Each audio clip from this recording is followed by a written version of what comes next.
আমাদেরকে আল্লাহ রাব্বুল আলামিন তার রহমত থেকে নিরাশ হতে বারণ করছেন।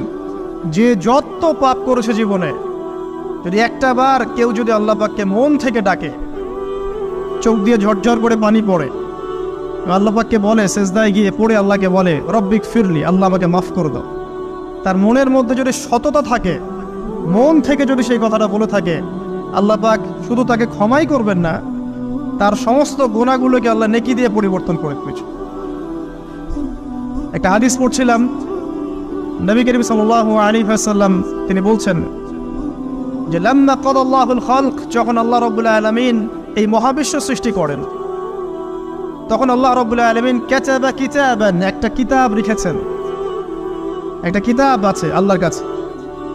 কাতাবা কিতাবান ফাহুয়া ইনদাহু ফাওকাল আরশ, যেই কিতাবটা আল্লাহর নিজের কাছে আছে আরশের উপরে, সেখানে আল্লাহ পাক লিখে রেখেছেন। কি লিখেছেন?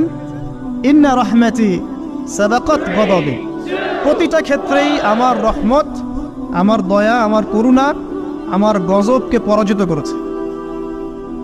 মানে আল্লাহ রাব্বুল আলামিনের গজব এর উপরে আল্লাহ পাকের রহমত অবস্থান করছে। জীবনের কোনো ক্ষেত্রে হতাশ হওয়ার কোনো সুযোগ নাই।